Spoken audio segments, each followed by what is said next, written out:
A very good morning, ladies and gentlemen. How are you all? Good? You've come to the right event. In conversation with Brian Cox. My name's Angus Robertson. I'm the Scottish Government Cabinet Secretary for Culture, and it is my distinct honour to be in conversation with Brian this morning. Before I ask him onto the stage, we're going to show you a short montage of his tremendous work. Cue film.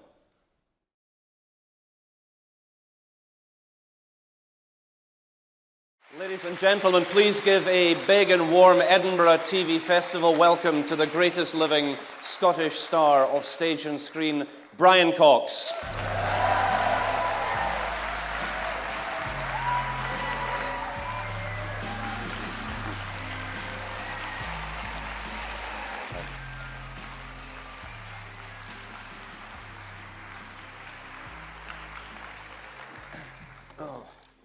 That's depressing.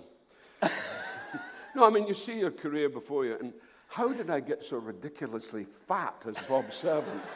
I mean, horrible, horrible. But anyway, it's all gone now, it's all past. We'll come back to Bob Servant, I think. There'll be some people in the room who don't know about Bob Servant. Well, so. I know, well, of course, I won't go into the BBC's shenanigans, but it was on BBC 4 so that people couldn't watch it. Hands up those who are here from the BBC. But no, I just, again, the thing for me about Bob Servant was I'm an East Coaster, and it's that humour, which Neil Forsyth just gets that surreal thing that we've got, whereas in the West Coast, because of the dreich and the grey and everything, it's always, oh, poor me, I don't know, it's all like that, you know what I mean, you know. So, and Dundee is very positive and crazy and nuts, you know, as we could see. We'll come back. Okay. All right. Sorry. to sorry. all of that. I didn't mean to go over the whole hour on that, I think. What? We could do the whole hour on. Oh, sorry. On that, yeah. I don't go. I'm sorry. Tell me, just shut the fuck up and I'll shut up.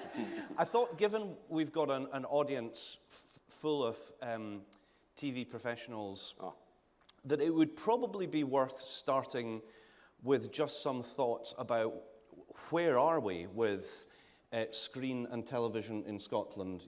You're from here, you worked here, you've worked elsewhere internationally, and you are here all the time. So you've got the advantage over decades of being able to see where we were a number of decades ago, which was very limited in terms of screen production in Scotland, without any significantly sized studios, as an example. And we now find ourselves in a position where we've got a massive studio at Bath Road in Leith. We've got studios in West Lothian, in Cumbernauld, great facility opening in Glasgow, and lots of productions back-to-back happening. It's a hugely exciting time for screen and television in Scotland. Is that a view that you share? Absolutely. I mean, what I think is amazing is what I've always felt about Scotland. You know, and the problem is always, they always think they want films, you know, they want to make Scottish films. And I'm not against Scottish films, but there's a statute of limitations on Scottish films. But the thing about, it's the craft. We have got incredible craftsmen here. And so that we should be servicing a lot of films, as we are beginning to do. I mean, I've been saying it for years, we should be servicing. And also we should work out our tax system in relationship to that. You know, like hotels that people stay in, all of this sort of ancillary elements that could actually help if they were linked in a proper way. Because I don't think the future has ever been brighter as far as making films here is concerned, and I'm very hopeful about it. And I've been a great advocate of filming here, because I remember when we did Rob Roy all those years ago, and we filmed in Perth, and we filmed in this, I think it was an equestrian centre, and I couldn't believe the facilities that we were given to do it, and also the fact of the range of stuff you can do here. I mean, when we did, I did a film called, I had two titles. I've forgotten both titles. Rory's Way, which was the wrong title. It was called The Etruscan Smile. It was based on a book. And we filmed in Glasgow, and the guys built a San Francisco apartment in Glasgow. And it was astonishing what they did, what the props did, what everybody did, what the design did. And I just thought, and we filmed in a tiny wee place in the middle of nowhere, and it was fantastic. So I know that we can do it. I know we can, and we have done. You know, we've had World War Z, we've had films from America, we've had series, but I think that's our strength. And the Irish did it years and years ago. It's like we lost Braveheart because we couldn't give them the tax incentives, and you know, and we couldn't provide an army. Jesus Christ, we had the Black Watch, the Highland Light Infantry, we had all the army that we could have done, but the Irish got it in the end. And I just want to see Scotland get its just desserts. So there's a message to all of you out there who are making decisions about commissioning programming and filming, that Scotland is open for business. Scotland is very much open for business, and I want to, and it, you know, and it's not just the fact that we're open for business. We've got the people who can do it. That's the other side of it, is the new talent. I know there have been sessions. My apologies, I wasn't at it, but I know that Screen Scotland hosted a session with readings and new talent, new stars. Yeah. So it's also that thing about a pipeline of great talent that's coming through as well. Absolutely, and you know, and I think we're hot for it. Absolutely. Very good. So let's go from strength to strength. But okay. Pause on that thought. We are. Why don't we go back to Dundee, and why don't we go back to the start? Because there may be some people in the audience who don't know, given you are so visible on the big screen, that your background is actually theatre. Yeah.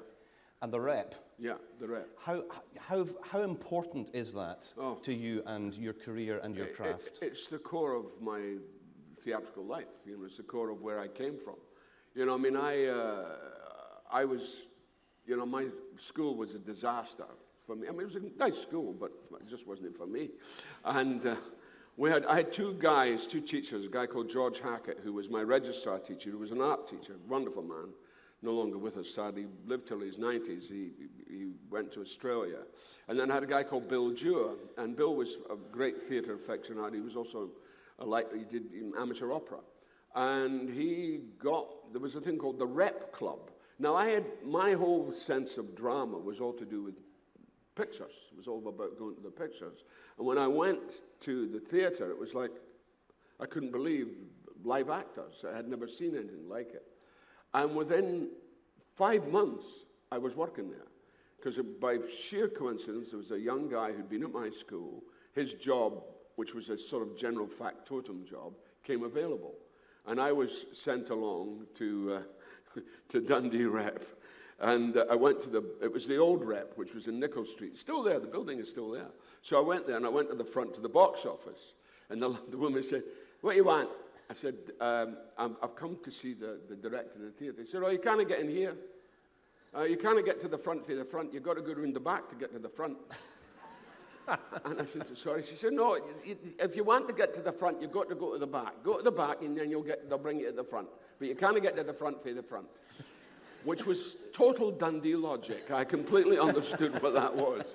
So I said, okay. So I went round the back, and then I walked in, and there were two guys knocking hell out of one another on the staircase. It was more that rather than actually punches, but they were screaming at one another. They were very abusive, and one of them was the actor Nicholl Williamson, who nobody remembers now, but he was an extraordinary guy, an extraordinary performer, and created a lot of amazing John Osborne work, like Inadmissible Evidence, and he also did an amazing Hamlet in the late 60s. So he was a big star. He actually did a live performance for Nixon, a cabaret, because he could play the old Joanna. And he was there knocking hell out of one another, and I thought, good God. And I was trying to get past to get to the front, so I was going up the stairs trying to get past them. And then I arrived on the landing, there was a guy smoking a cigarette, an actor called Gon Granger, and he looked at me and he said, "Are you all right, darling?" And I thought, two guys knocking hell out of one another, another guy calls me darling. Well, this is obviously what I've got to be. And you were age 14 when you started? I was just celebrating my 15th. I was virtually 14. No, I was 14 when I had the interview. Then I joined just after my 15th birthday. There you go. What a start. Yeah, it was great. And it was the best time ever, you know, looking after things like, we had Lynn Redgrave, sadly no longer with us, Vanessa's sister. And she'd just left drama school, and she was playing Portia. And she kept losing her wig. And I was sent as the general factotum to find her wig. And she always used to take off a wig and it would fall in the waste paper basket. So I found the wig, and then it was a terrible mess. So I thought, what do I do? And I said, that's wig. And we didn't have a wig department or anything like that. So I went and I got a petty cash, and I bought these Carmen rollers. And I rolled the wig. I did her wig for her. And so at the end of the run, she came to me and she said, can you congratulate the wig department for the way they've looked after my wig? I was the wig department. Now, before I go on to the next question, I just want to remind the audience that there's not a monopoly on the questioning here. If there are any members of the audience who would like me to ask your question, so to speak, if you can use the app that I know you have access to fire in some questions, I'll make sure that we've got some space at the end of the session so that we can ask your questions and not just mine. Brian, moving from the Rep, moving from Dundee, let's go to television. And television, a massively different proposition in the 60s and 70s, not recorded, things as live. Why don't you, for the benefit of the audience who definitely have had no experience of that form of the television of old compared to now. It was a very tight schedule. I mean, I was just starting my television work just after the live had gone away. But you only had a window of opportunity, which was something like 3 hours, to record a whole show in. And we would do plays, and we would do it like plays. We would do like a run-through of the play, and then we would do another run-through. I remember I did a thing called, my first ever television was a thing written by,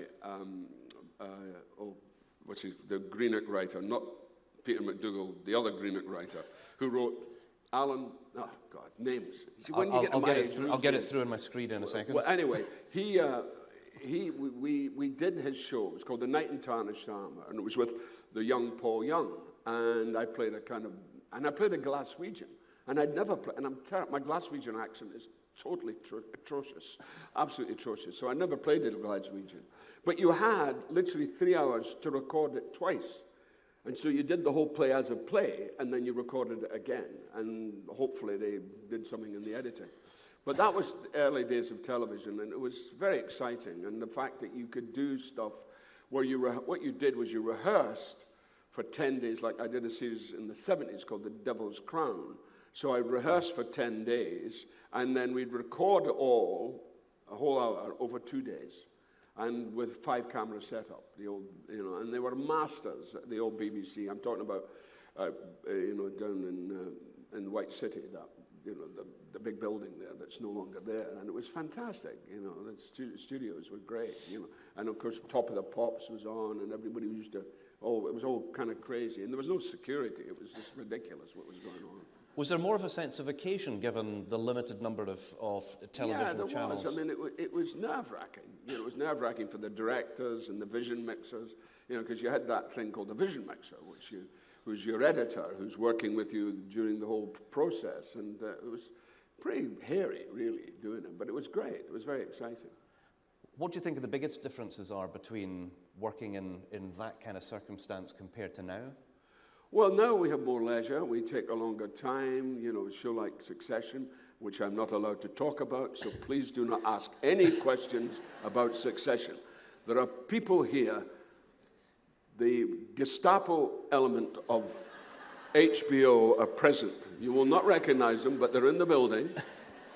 They're there, and they're here, and they all come because they know I'm doing this. They'll be there on Monday night as well, because they don't want me to talk about Succession. So I'm not going to talk about Succession.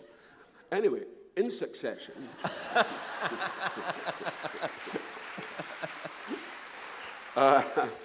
we work, we do a 12, we did a 15-day, I think it's now 12 days to turn around. They've got tight with us, quite rightly. And we film, usually do every episode as it comes. And of course, that's if we're lucky to get a script. Now, one of my pet peeves, are there any writers in the room? Hands up. Hands up, writers. They're being very sheepish about... Yeah, because I'm about to have a go at you. No, one of the problems is, those writers, they have 9 months to prepare the scripts. 9 months. And you go, well, that's good. You've got to practice. You've got to do stuff. And they So, and then Jesse is a genius, Jesse Armstrong, he's an absolute genius, and he's a genius teacher as well. So there's a lot of writers come in and out and in and out. And then we've got our head writers like Tony Roach, Lucy Preble, Georgia Pritchard, John Brown, you know, they're all fantastic.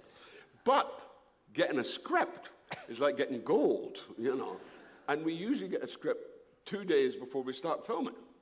And that's very stressful for us, you know, the actors, because, you know, we like, I mean, I have a thing about, I like to learn the lines. Imagine that. I know. Imagine that. It seems to be, you know, and I have to say, a lot of people just do not understand actors. I mean, it's understandable because actors are crazy. I mean, I understand why people, but they don't. They don't understand the work that actors have to do in order to get up there and do it like they know it, like they've known it for forever. Yeah. You know, and it's tough. It's tough, but it's good. I mean, the show works, and that's all I'm going to say about it. Do the writers feel suitably chastised? There's some nodding. Well, no, I mean, I think they should defend themselves, but that's for another conversation. Well, that'll be the next in-discussion session. Absolutely. If you look at quite a number of your best-known works, from Manhunter to Succession, other characters that you've played, Hermann Göring, you have played quite a lot of bad guys. Yeah, well, there is this idea that I'm kind of rough and ready. I'm ready. I'm not really very rough, actually, but I mean, it's part of the, you know, this. I mean, I've got this face. There's nothing I can do about it. It's the face I was born with. It's got better, actually. What was nice watching those clips was, I got better looking as I got older. It was really great. I wasn't bad looking in Manhunter, but Bob's Servant, Jesus Christ. I mean, that was truly horrific watching that.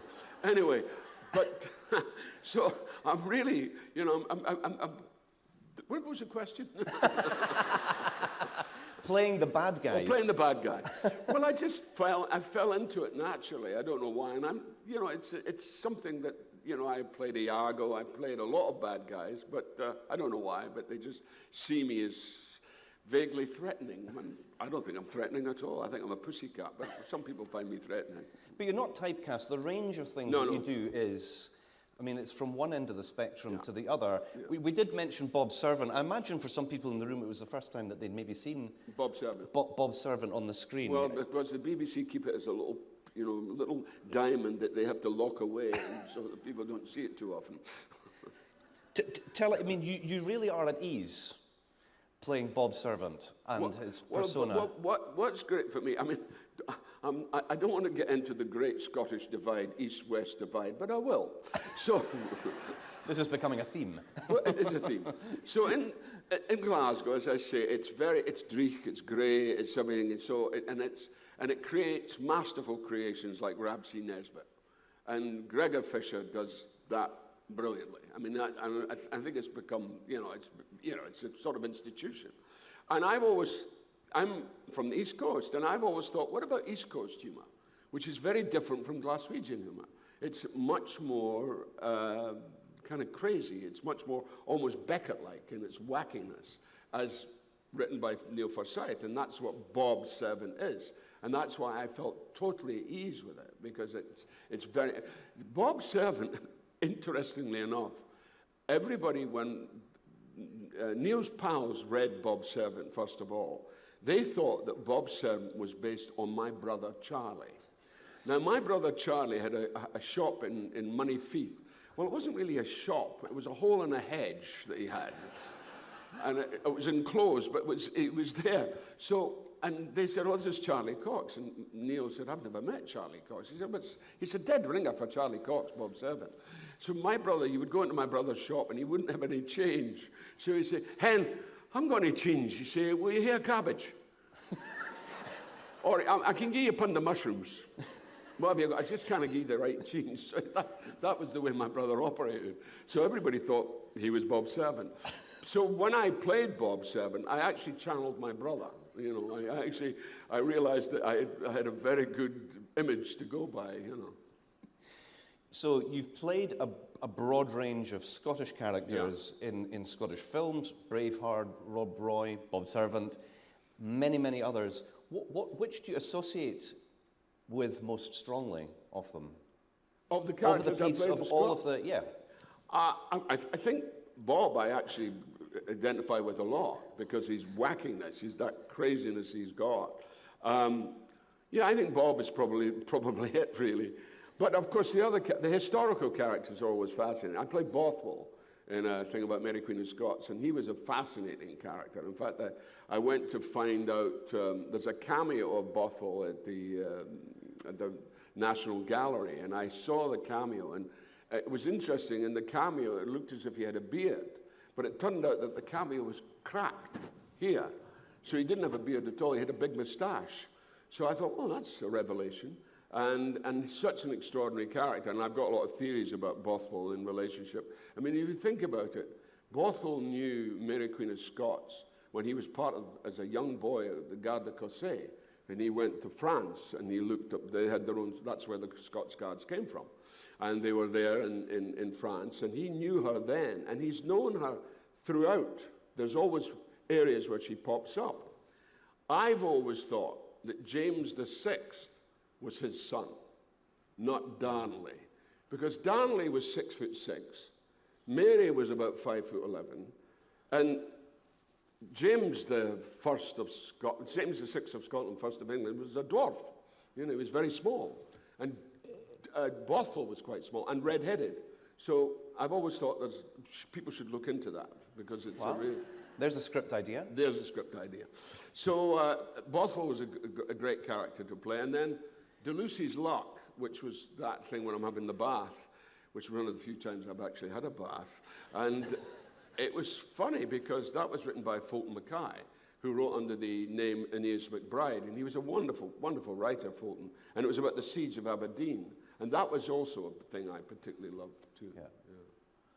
Yeah. So you've done a lot of work that's set here. You've done a lot of work elsewhere in the UK. But you are an absolutely stellar international star, having played in so many amazing films. And you'd be forgiven for thinking, that's an amazing career. And then along comes Succession. Well, and I know you're not allowed to talk about it. No, I'm not allowed to talk about Succession. But I'm going to invite you to talk about it. Okay, so we can talk about it. No, what happened was that, you know, I'm in my mid-70s now, and when I was young, people said, "Oh, Brian, it's going to be the long haul for you." I didn't know it was going to be this fucking long. You know? I mean, I go, Jesus Christ. So, and then when Jesse and this is one of the things when Jesse and Adam McKay, who was the ostensible producer, who's directed The Big Short, you know, a wonderful director, and he did our pilot. When we had the conversation, Jesse was in Italy, I was in London, Adam McKay was in LA, so we had this three-way conversation across the waves. And I suggested that Logan Roy could be Scots. I said, because we were talking about it, and I said, maybe Logan could be Scots. And Jesse said, oh, no, he has to be American. He's got to be American. He can't be Scots. Adam McKay, on the other hand, who is really known, he's really Adam Mackay, but they call it McKay for some strange reason. He said, I think that's a great idea. I like that idea. And Jesse said, no, he must be American. So they decided in the first pilot that I was born in Quebec, which isn't really America, you know. So I decided, okay, so I'll do Maine. You know, I've spent a lot of time in Maine, so I thought that's the border. So, because Canadian accent's very hard to do, so I thought, okay. So I did it, and in the ninth episode of the first series, I'm not supposed to talk about Succession, by the way, but anyway. So in the 9th episode of the first series, Peter Friedman, who plays Frank, who I keep firing and rehiring, you know, and he came up and he said, I've just done an ADR session. Now, an ADR is a dubbing session. It's a post-syncing where you post-sync. And he said, yeah, they've changed your birthplace. I said, what? He said, yeah, they've changed your birthplace. I said, what do you mean? He said, you're not born in Quebec anymore. I said, so where am I born? He said, I I can't remember. Hang on. So he goes and he gets his device out and he goes, oh yeah, hang on, I got it here. So he goes, oh yeah, here. Oh yeah, somewhere called Dundee, Scotland. And I said, well, that's where I was born. And he said, well, that's a coincidence. I said, it's a hell of a fucking coincidence. And I went up to Jesse and I said, what happened? Why am I suddenly... He said, oh, we thought it'd be a little surprise. That's fucking writers for you.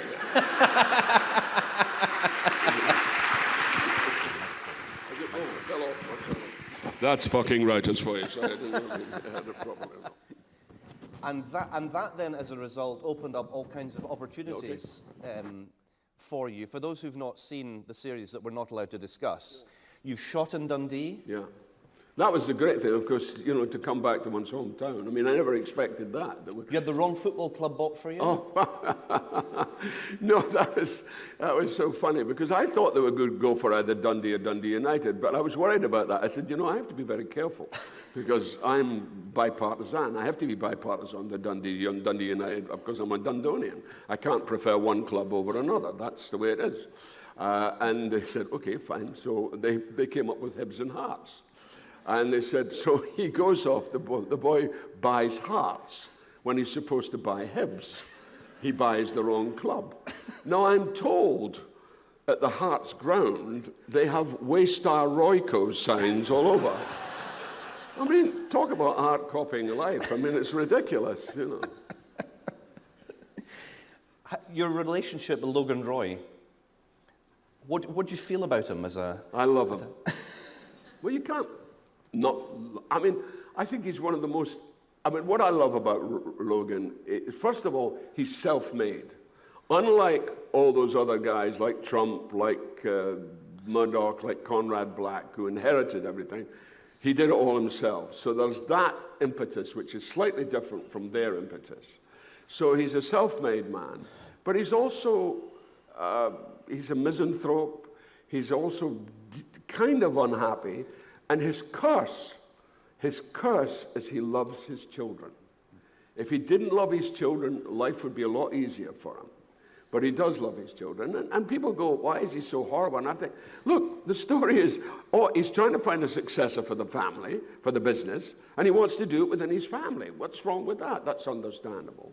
But he is foul-mouthed, and he's affected me in that way. I mean, I never used to swear as much as I did until I played Logan.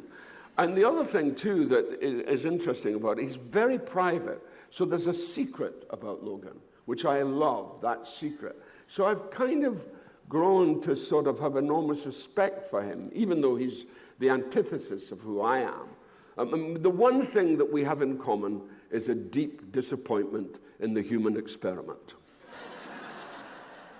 You know, we think human beings are totally fucked. And I agree with them. So that's the thing that we have in common. But I'm an optimist. I think things will get better. And I believe in that. No, Logan is not an optimist. I mean, Logan would hate me. If Logan met me, he would find me tiresome, boring, and I wish that fucking Cox would just shut the fuck up, you know. I mean... Now, that is life imitating art. That's life imitating art.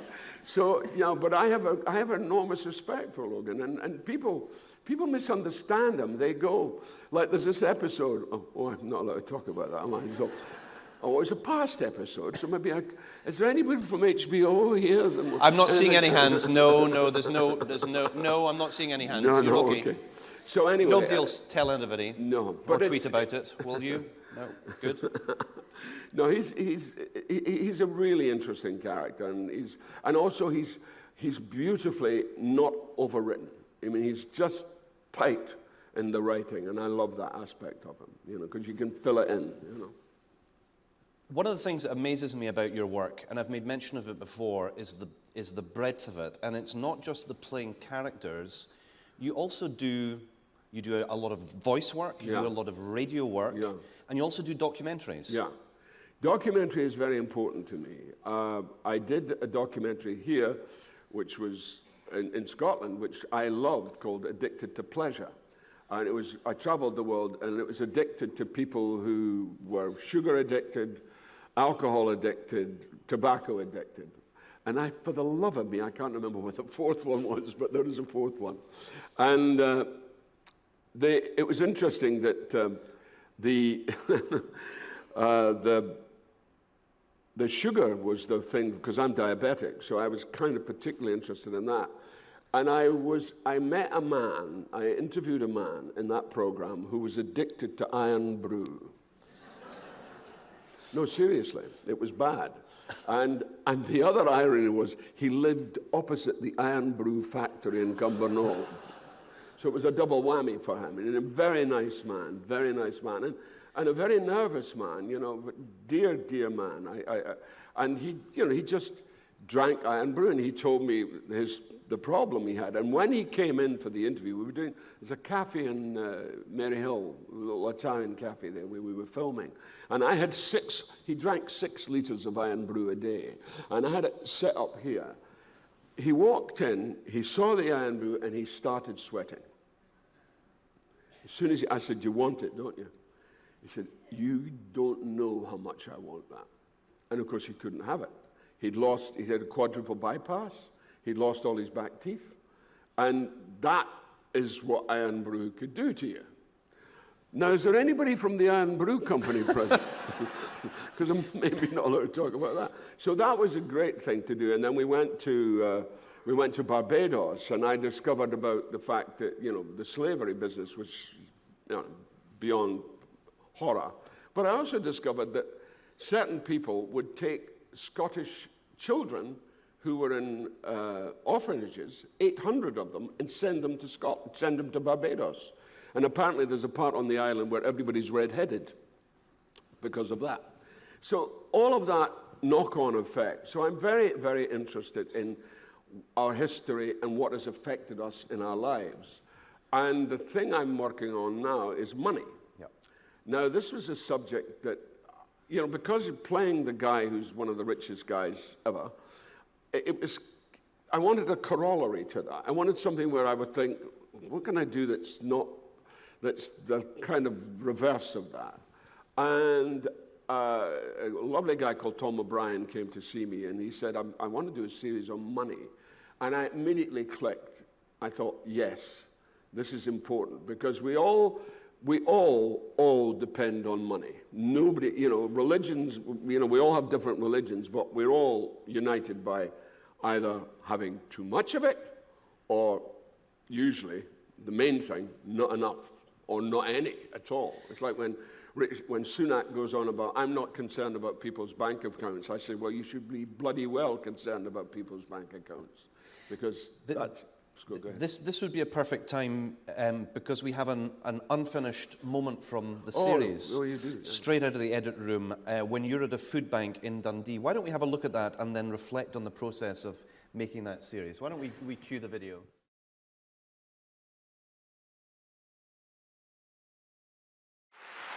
I should say, Brian, firstly, a big thanks to Fremantle, to Channel 5, yes, and to Paramount for letting us see that clip. It's very moving. Yeah, and it was obviously deeply affected you, the experience of meeting the people and filming that. It was heartbreaking. I mean, to go back to my hometown, and actually that was a thing called the Kitchen Larder, which these women who had a play group, they set it up. And it was just amazing what they did. Because this thing of dignity is very important, because when they go to food banks, of which there are far too bloody many of them, when they go to food banks, they get it for free, so they feel their dignity. They don't have any dignity. They lose it. But at least... And what they have is for dry, you get tin goods, you pay £2. For tin goods and dry goods, you pay £4. For tin goods, dry goods, and dairy goods, you'll pay £6. So it's a scale. Now, after that interview, there's a man came in, he came in with a stick, and he had this thing on his arm that was a sort of sign of some kind. I didn't know what it was.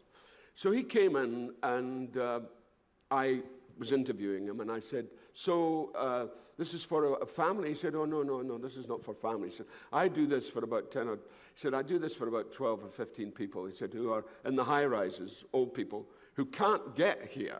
So I do it on their behalf, and I come every other week. And I said, and you do it for them? I said, he said, yeah, I do that. He said, because nobody else is doing it, so I mean, I have to do it. And I said, so what's this sign? He said, oh, I'm blind. And I went, what? He said, I'm blind. I said, what? He said, well, I can see that much.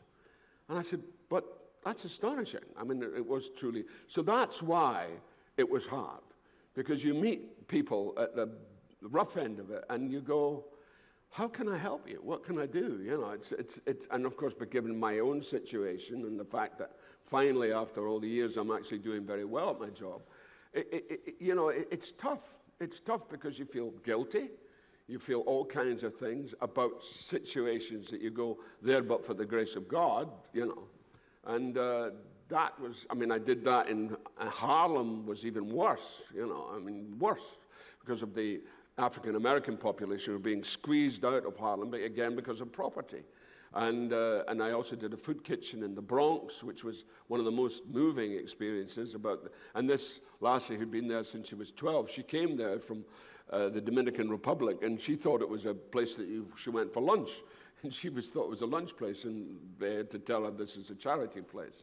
And eventually, the woman who ran it said, or it was actually a priest who ran it at the beginning, said, if you can graduate from school, you'll have a permanent job. And she's been working there for over 20 years. Amazing. I mean, the people, the heroes you meet who are not given their standard was just overwhelming. I don't know about everybody in the room, but I'm very much looking forward to seeing the documentary, and I suppose it underlines the power of screen and television and documentary, so people can see. Exactly. I can see that. And I think the documentary is important, and I also think it's important for people like me to do documentaries. Not just me, but other people should just get involved. I mean, actors and actresses as well. I mean, they should put themselves in a place where they can do something like that, so that they're serving in a way that they don't serve. You know, just doing the drama. You know? I'm very conscious of time. Thank you very much. Quite a number of people have fired in some questions. So I'm going to ask some questions from the audience. Thank you very much. They're mostly anonymous. The first I've got is, we've spoken a lot this festival about diversity, but there seems to be very little focus on class. How important is it to put class front and center in a bid to equalize this very inaccessible industry, to let working class kids, as you were in your circumstance, this is another bugbear about what now. As a 15-year-old who had no, I mean, I just got a certificate that said I was educated, and that was it. And when I got the certificate so they could let me go, leave the school. And luckily enough, I had it always since I was this high. I had a vision about where I wanted to be, and in terms of being an actor. So I was very lucky. And the 60s was the period of an incredible social mobility, because it was after the war, it was the beginning of the end of the Macmillan government and the Profumo crisis, which kicked that into touch. And then the Wilson's first, he got a majority of 3, I think, in 64. But it was an extraordinary time. Now, people from my class now, they have not the same kind of access, which I think is bloody disgraceful, that they cannot get to what they want to do because of the system that doesn't help. And of course, you look, and I don't want to do this because it's, people like Benedict Cumberbatch, Dominic West, Eddie, what's his name? Eddie, what's he called? Name's gone. What? Eddie Redmayne. They all went to public schools, and the public school system has these amazing state-of-the-art theaters. And they're usually taught by actors who are now teachers, because the acting didn't work out, so, And there's a lot of that happens, So, but they're incredible. And they go to drama school, and of course they can afford to pay. Now it's hard to get. I mean, I couldn't do it now. I just simply could not do it. And I think it's, and it's still class-ridden. It's still feudal. It's still everybody in their place. That's why I am keen on my country being free. Oh, there's certain. And it's taken me it took me many years to come to that. I never believed in it. I used to ridicule it like nobody's business. But when you live with it, as long as I've lived with it, and you realize how corrupt it all is, and certainly what we've seen over this last government, it's just appalling, absolutely appalling. And there's never been a need to be free, it's now.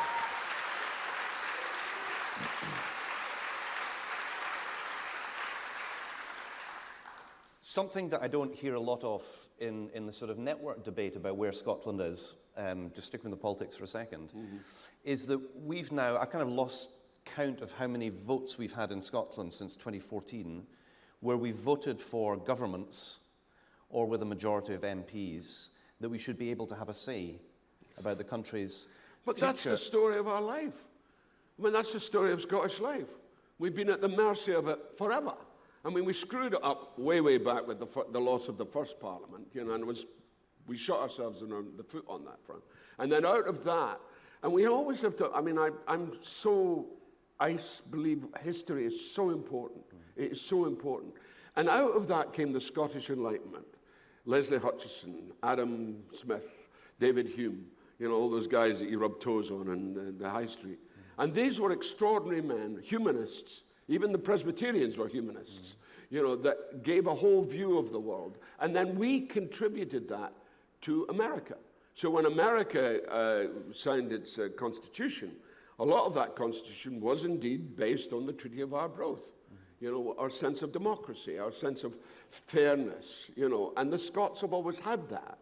But we've been so ignored over the years. And then during the Thatcher time, well, I won't even go there. We don't have enough time for that. No, we haven't got enough And that's time. not a happy story. No, not a happy story.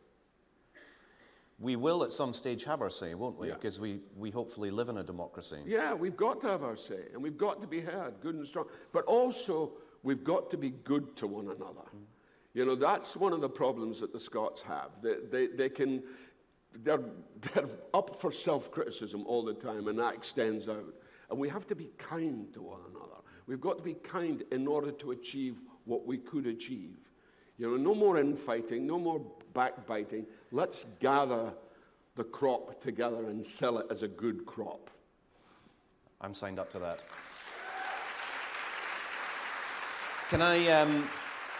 Can I take us back to talent and the access of younger folks? I didn't mean to go off no, the that's point. fine. But it's your I'm fault, sure Angus. it's all my It's fault. It's culture bad and chairing. It's your fault.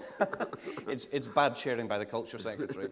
I'll tell you a little vignette. Recently, at the Bath Road Studios, that's for people who don't know Edinburgh, that's the big blue box in Leith, which is one of these amazing new studio facilities. There was a filming of The Rig with Martin Compston and many others. And I was, and it's the best bit of my job, being able to go and see all of this happening, went down to see this amazing new studio, and all of the young apprentices were sort of lined up for me to go down and sort of shake everybody's hands. And, that was great. And then was having a chat with some of the other people on site, and they were in a huddle, and they wanted to speak to me again. And somebody came over and said, "Do you mind coming in and speaking to us?" And I said, "Yeah, absolutely, well, of course." And they all very earnestly asked whether they thought that they could keep on doing this.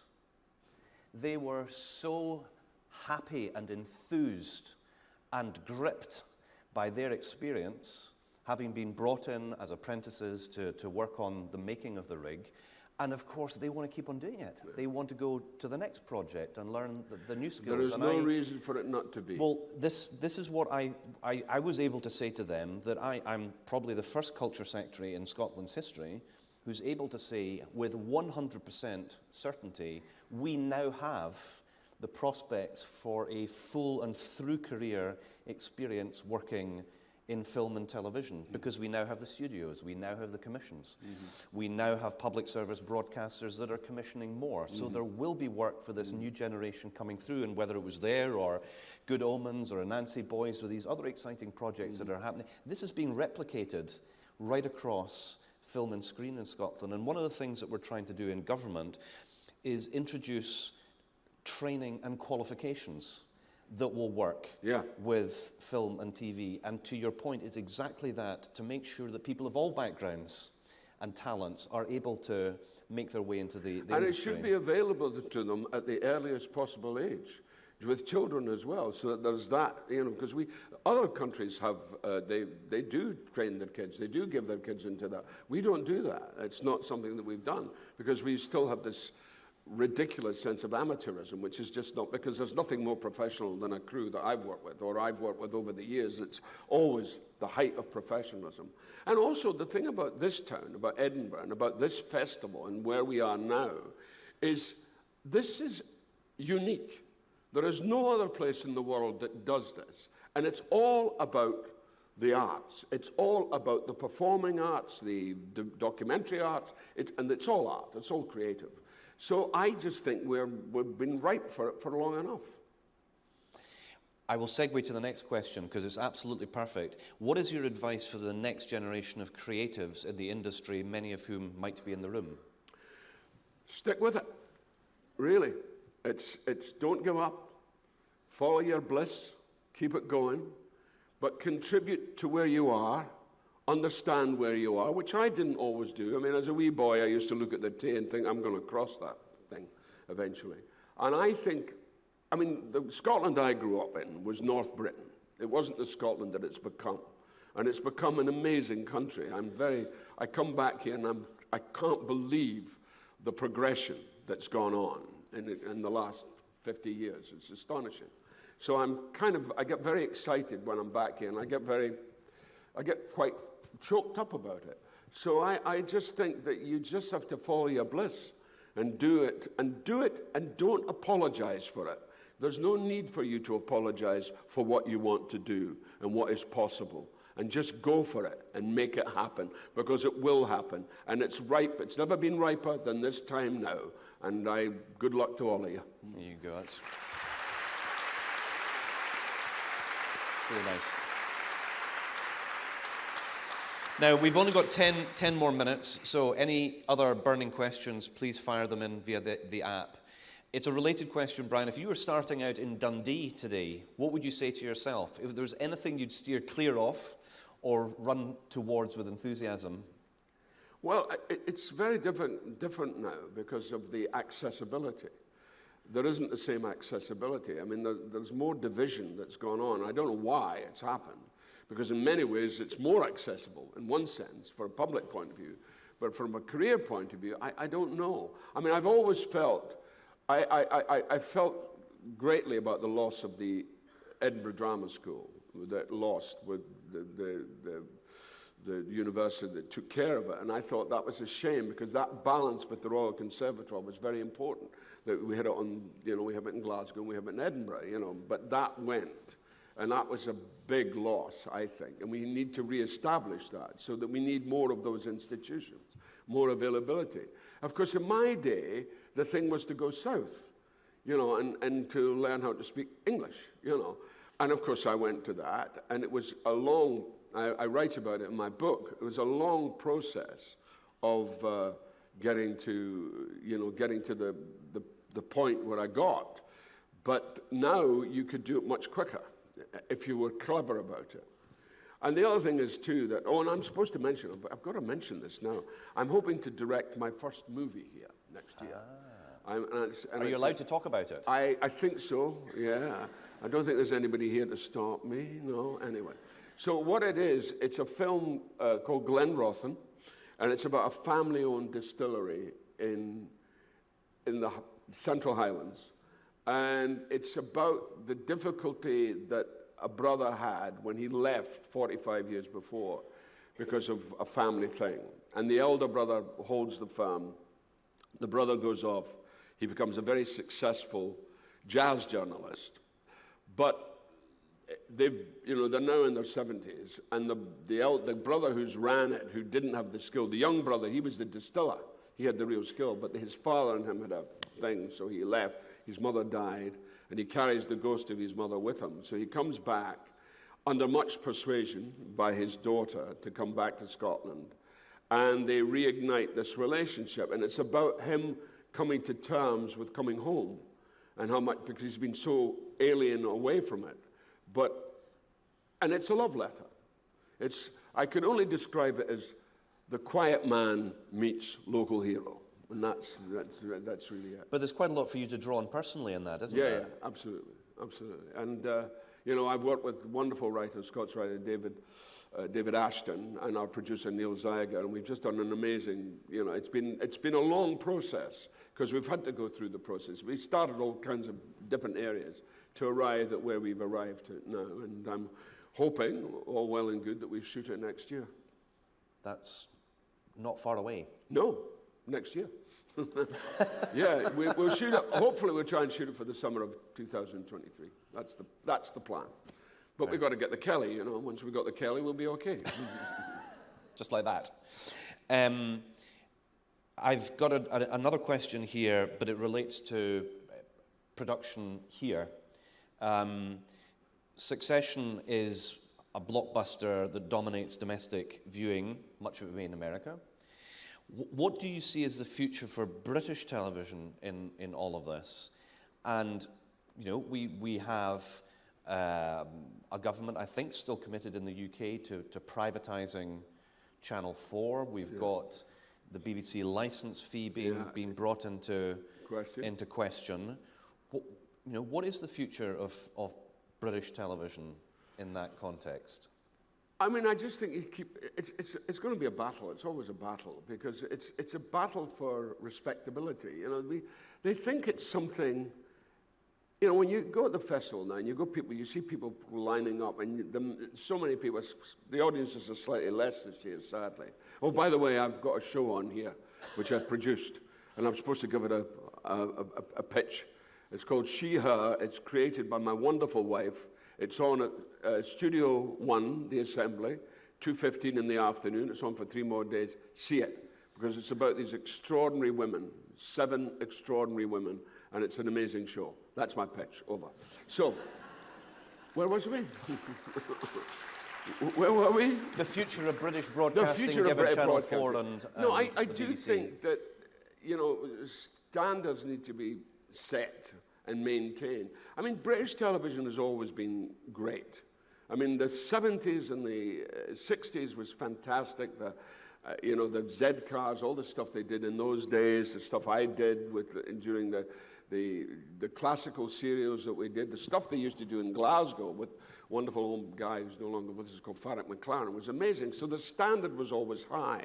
And then in the 90s, which is when I made the move to America, it got really bad. It was really, really bad here, because it was all run by suits, not by creatives. You know, the creatives had been sidelined. So I just thought, there's no future. That's why, if I'm going to be paid money for doing crap, I'd rather pay a lot of money for doing crap in America. And that was my view, you know, so I just decided to make the move, and it was a good move, as it turned out. But I do feel that we have the potential, but we have to take care of people. You know, it's a question of care and encouragement and creating the ambience that makes them go forward. And that's what we don't do. We never think, we can only say, and it's also, in a way, it's what we've struggled with, that we hang on. But actually, if you go to the great countries, if you went to Germany, the culture is very strong. We get a bit embarrassed about it. And there's no need to be embarrassed, because it's unique. You know, I'm also involved in getting the Kings. The Kings is under really, really, because of the knock-on effect of COVID and what's have you, they're out by 7 million now, they reached their target. And it's tragic, because there is a danger that you'll lose the Kings. And you can't lose the Kings, it's the People's Theatre. You get 145,000 people every year. You go into the pantomime, and the pantomime is known throughout Scotland. You know, it's one of the great pantomimes ever. And that needs to be taken care of. So that theatre needs to be taken care of. So as long as we realize what the priorities are in our creative output, then we'll be okay. But we have to keep our eye on the ball constantly. Constantly. And I think one of the threats, and I'm sure there's plenty of people in the room who will understand the point that I'm about to make here, is that this tender shoot of screen success in Scotland is in significant way driven by public service broadcasting commissioning. The BBC has got into a better place, having not commissioned enough, frankly, for a long time in Scotland. And, you know, STV has been doing its bit, and then Channel 4 has been making its decision to push, especially commissioning outside of London. And you cannot imagine that the privatisation of the likes of Channel 4 will do anything but threaten that tender shoot, and whether it's Leeds or Glasgow, that ability to commission and help the film and TV sector grow outside London and the southeast of England is, frankly, endangered by what's happening. we've always had a problem with that, because everything has been so London-centric for so long, and we want to move it out, and that's why we're capable. I mean, one of the problems we've always had is you do some amazing programs here, but you don't get them seen, you know, because they won't. BBC London says, well, it's not for us. It's not for the country. It's for Scotland. It's niche. And none of our stuff is niche. You know, Addicted to Pleasure wasn't niche. It was about addiction in the world, you know. Even though the guy was from Cumbernauld and he was addicted to iron brew, but it's still the same. You know, and I feel that more and more and more, that we have to extend out. And Scotland has never been more ready for it than it is now, culturally. On that uplifting and positive note, ladies and gentlemen, can I ask you to give a very warm round of applause to Brian Cox. Thank you. First class. Thank you, Angus. First class. Thank you.